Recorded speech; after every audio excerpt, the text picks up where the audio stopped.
Visi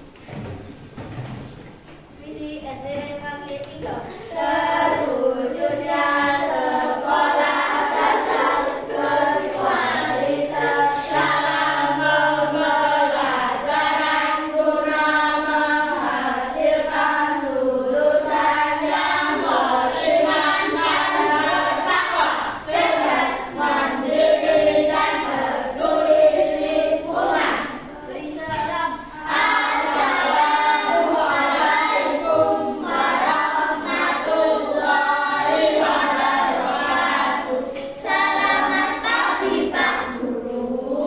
Ya, selamat pagi. Wassalamualaikum warahmatullahi wabarakatuh. Silakan duduk kembali. 3. Untuk mengawali pembelajaran kali ini, Pak Anas mau mengabsen tentang anak-anak di sini. Kira-kira ada yang tidak masuk atau enggak? Ada. Ya, saya absen dari awal dulu.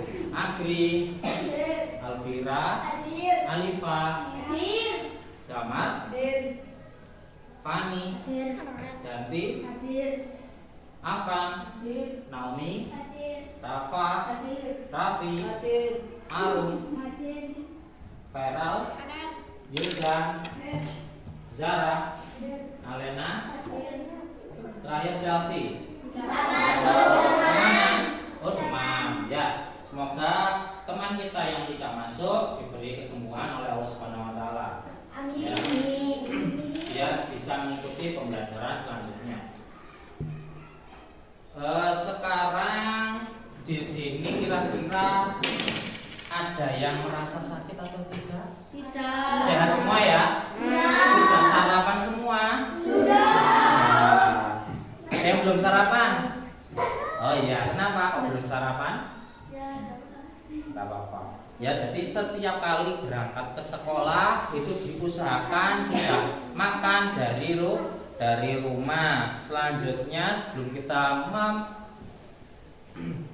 mengawali materi tentang hormat dan patuh serta sikap durhaka kepada orang tua, silakan bukunya dikeluarkan semuanya. Alat tulis dan bukunya dikeluarkan.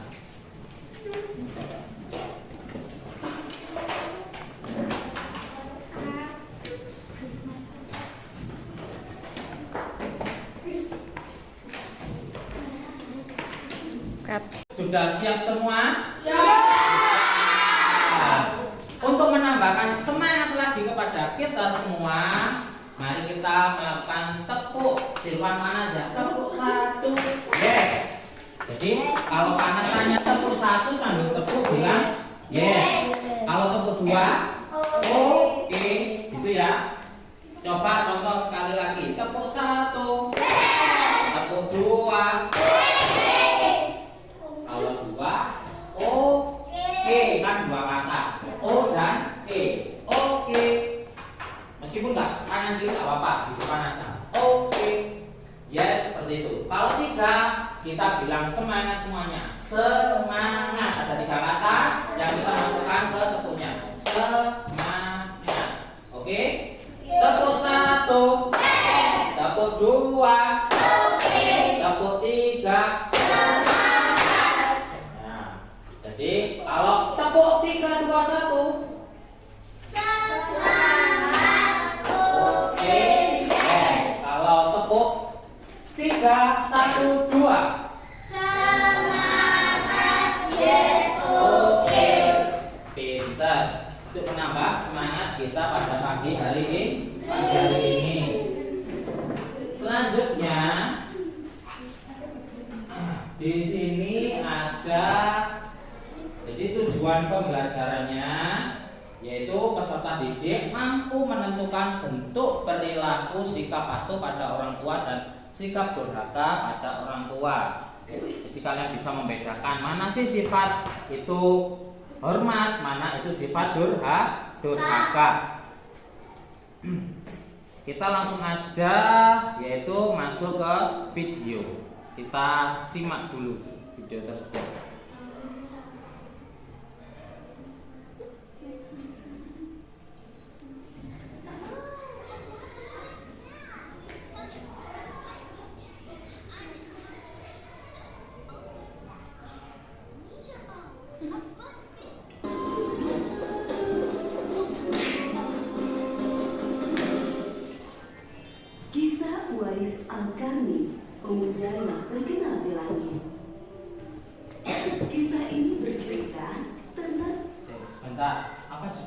tadi? Bisa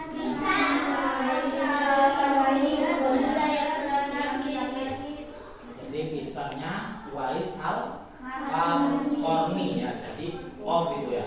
Al-Qarni, pemuda yang terkenal di langit. Kok bisa terkenal? Mari kita simak penjelasannya gimana. Dengarkan. Kenal di langit. Kisah ini bercerita tentang seorang pemuda bernama Uwais Al-Qarni yang hidup pada zaman Nabi Muhammad SAW. Nama Al-Qarni yang disematkan padanya memiliki arti yang dalam bahasa Arab penghuni langit. Melalui kisah ini kita akan Jadi apa Al-Qarninya tadi? mengetahui siapa sosok Uwais yang namanya sangat terkenal sampai ke langit. Ternyata hal ini terjadi karena ketaatan Uwais kepada ibunya. Uwais adalah seorang pemuda yang berasal dari negeri Yaman. Sejak lahir, ia memiliki penyakit sopak, timbul bercak-bercak putih di seluruh badan. Uwais adalah pemuda yang soleh dan giat bekerja. Sehari-hari ia mengembala domba milik para tetangga untuk memenuhi kebutuhan hidup. Uwais tinggal berdua dengan ibunya yang lumpuh dan buta. Walau Ya, silakan ditulis dari yang awal tadi sampai yang saya pause ini, kira-kira yang sudah kalian tangkap kata-kata apa aja? Ayo, ditulis di buku. Yang pertama ada kata apa? Al-Qarni. Apa itu Al-Qarni tadi? Penghuni langit. Tulis. Itu Al-Qarni. Al-Qarni tadi apa? Yang benar? Penghuni langit.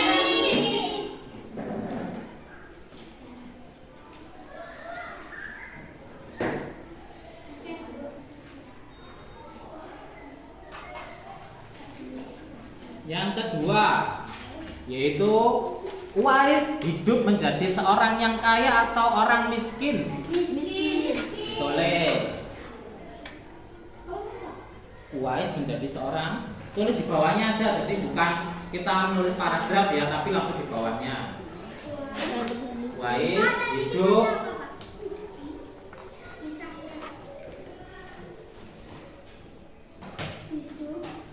menjadi seorang yang kaya atau yang miskin. Silakan ditulis.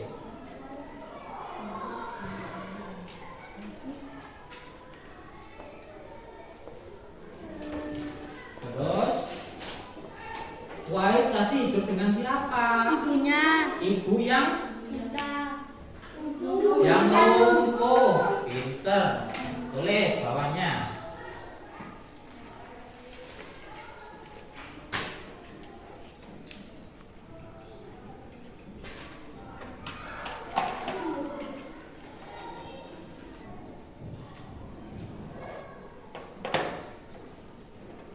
Pekerjaannya Uwais tadi apa? Hah? Menggembala domba. Punya siapa? Tetangganya. Jadi harus dilihat, harus direkam di otak kalian biar tahu ceritanya gimana nanti.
Yang kedua, mari kita simak video dan yang selanjutnya nanti kita akan membuat cergam, yaitu cerita bergambar yang sudah Pak Anas buat di sini. Jadi ceritanya apa nanti dituliskan di sini.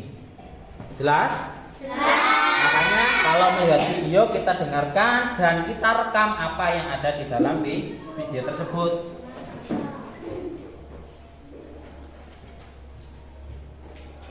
Like Roblox, the sandbox allows you to build your own 3D games using its Game Maker application. Unlike Roblox, Sandbox is entirely decentralized. Assalamualaikum semuanya, selamat datang kembali di channel Hidayah Ilahi. Channel yang akan membahas berbagai kisah nyata Islami yang menginspirasi dalam cerita bergambar.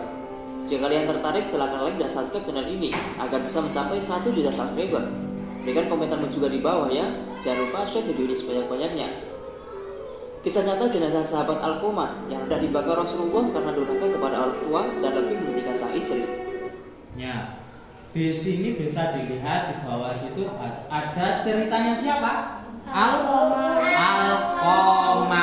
Kenapa kok Alqamah dikatakan durhaka?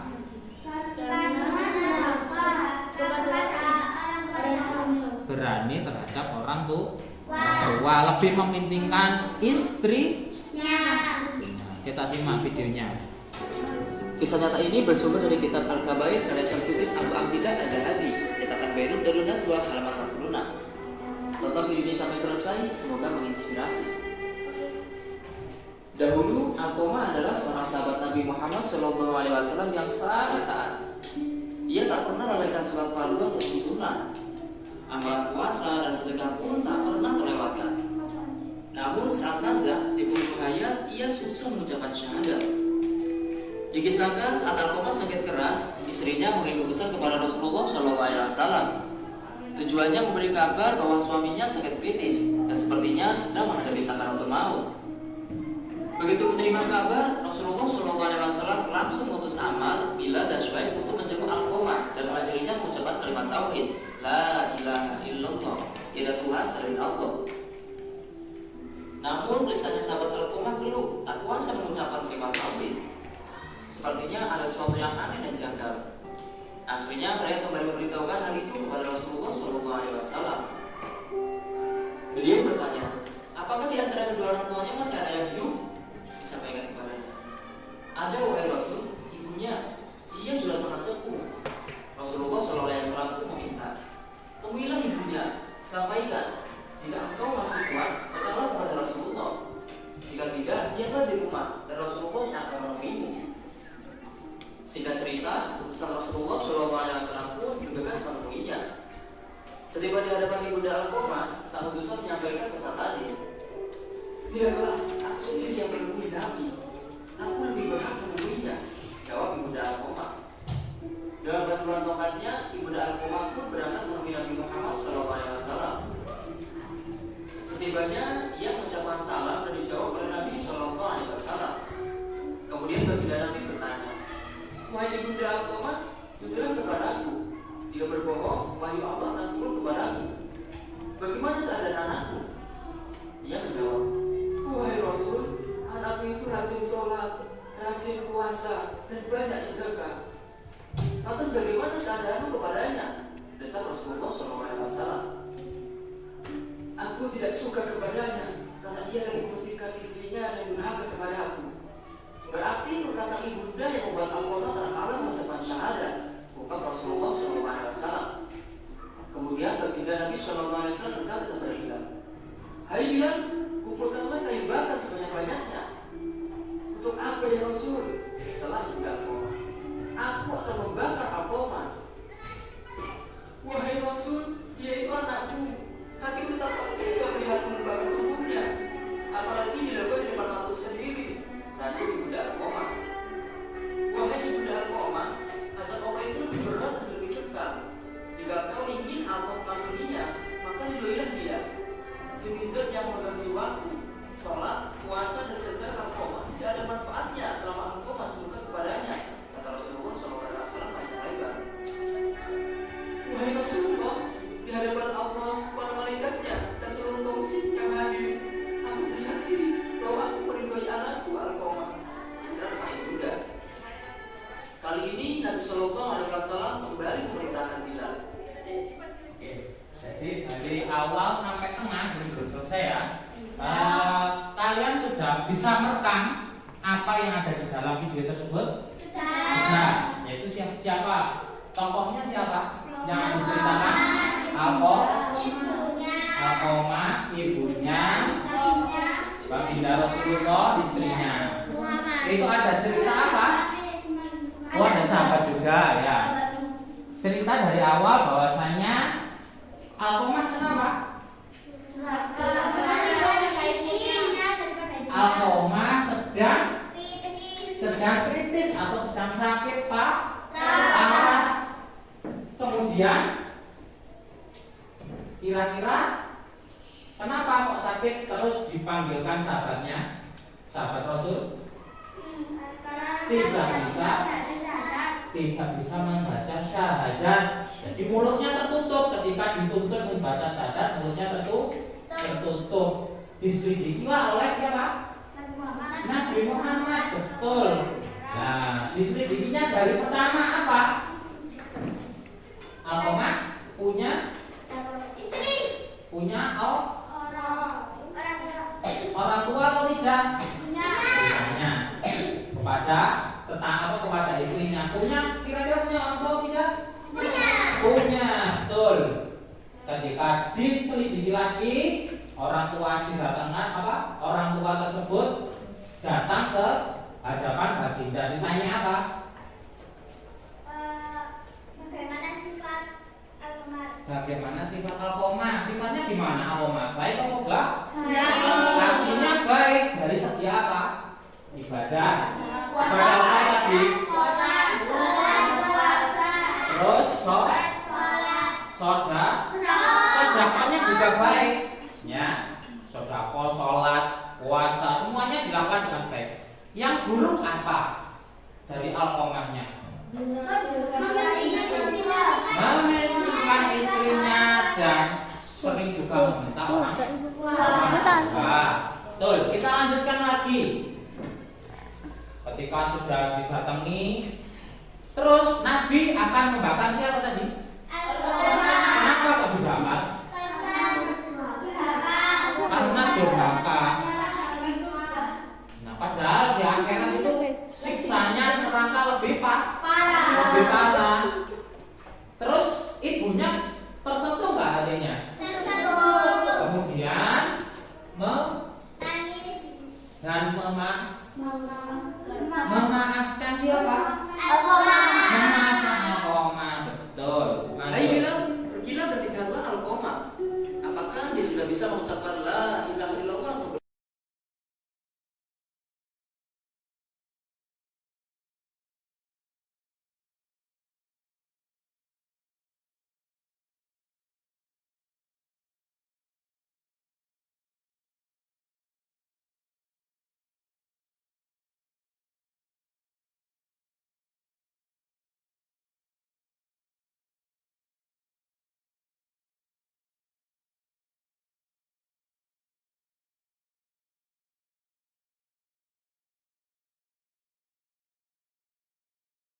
Betapa besarnya kasih sayang seorang ibu. Walau hati sudah tergores luka, ia tetap terbuka memaafkan karena tidak tega melihat anaknya sengsara. Demikian yang tergambar dari sikap ibunya Alqamah. Ia memilih maafkan Alqamah daripada melihat tubuh anaknya angus terbakar api. Siksaan akhirat lebih besar dari berat dan lebih kekal dibanding sisaan dunia. Sisaan api dunia tak sebesar dibanding siksa api neraka di akhirat. Demikian tutur pesan Rasulullah. Ya, jadi betul apa yang dikatakan oleh Alena, bahwasanya di dalam pesan, di dalam sifat Alqamah tadi bisa diterangkan bahwasanya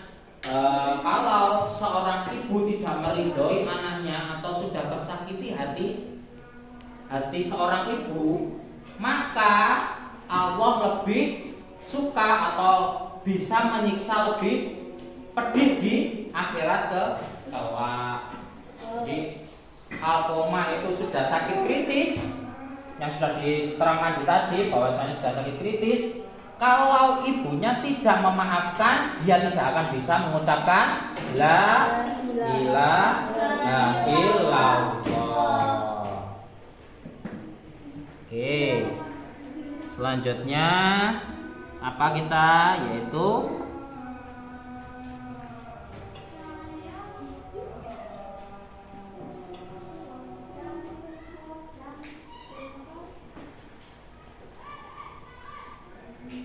ya, kegiatan kita selanjutnya yaitu membagi kelompok dan mengerjakan materi LKPD kita sekarang ini.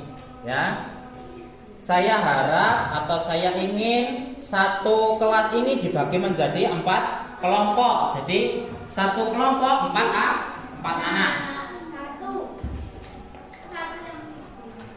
Saya akan enggak, jadi satu kelompok.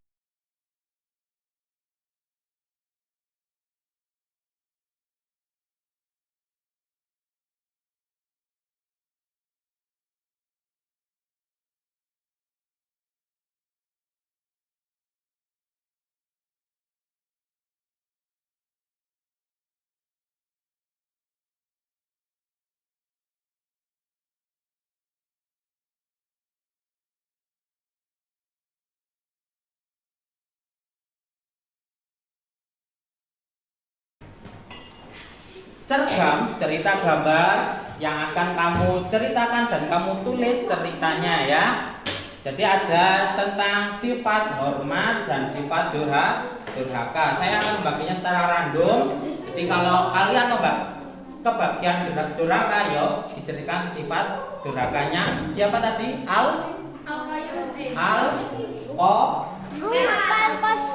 Alkoma. Sedangkan kalau sifat hormatnya, sifatnya siapa? Uwais, Al-Qorni. Silakan dikerjakan. Tulis nama kelompok dan juga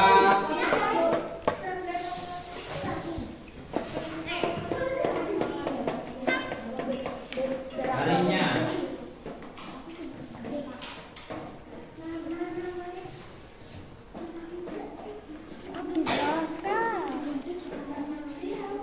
Sudah? Ada yang sudah membuka? Ada yang sudah membuka apa belum? Semua kelompok harus tahu apa yang harus dikerjakan.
maju.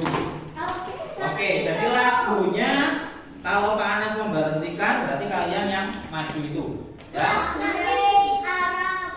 Oke, jadi nggak terserah mau berapa, yang penting yang setelah musiknya berhenti kalian pegang spidol ini itu yang akan maju. Oke, setuju semua? Peraturannya spidol tidak boleh dilempar, harus disalurkan. Yang disalurkan juga harus mau. Oke. Dari apa dulu? Lagunya saya mulai.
Alkoma akan dibakar dengan Rasulullah, tetapi ibunya melarang.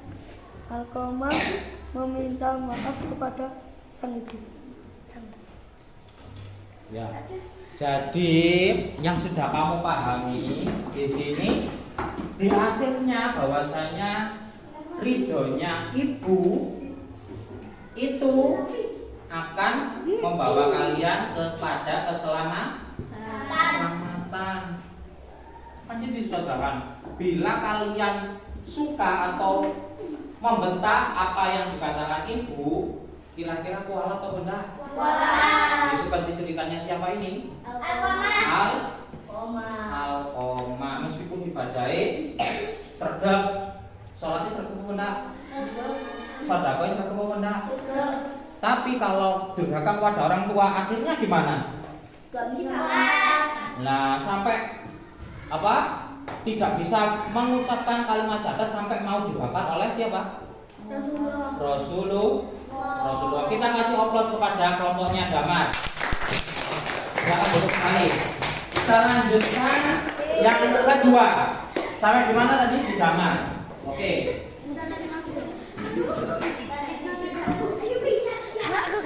Yo, lanjut.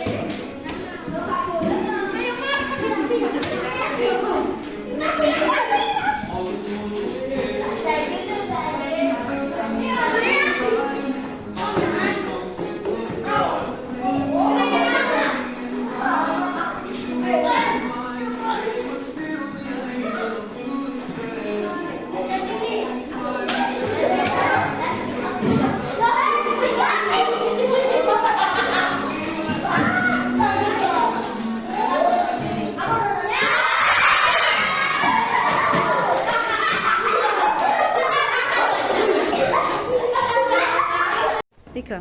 Cergam sifat hormat. 1. Hormat kepada ibu dan batu. Uwais hidup bersama ibunya yang lumpuh. Oke, lanjut. 2. Uwais mengabulkan permintaan ibunya ke haji. Nomor 4. Uwais Uwais bekerja sebagai pengembala domba punya tetangganya. 4. Menggendong ibunya dari Yaman ke Mekah. Oke, jadi di dalam sifat ini kira-kira apa yang membuat terkesan sikap hormatnya Uwais? Apa yang membuat terkesan? Yang paling sumbernya kalian tidak bisa melakukannya, sulit melakukannya. Dengan cara menggendong itu yang paling sulit. Jadi saking sayangnya Uwais dengan ibunya, dia berani atau siap menggendong kemana? Dari mana sih rumahnya? Yaman, betul. Dari Yaman ke Mekah dengan menggendong ibu. Itu sifat sayang, saking sayangnya kepada orang tua. Kasih aplaus kepada Alifah semuanya. Silakan gitu Alifah. Ya. Cut.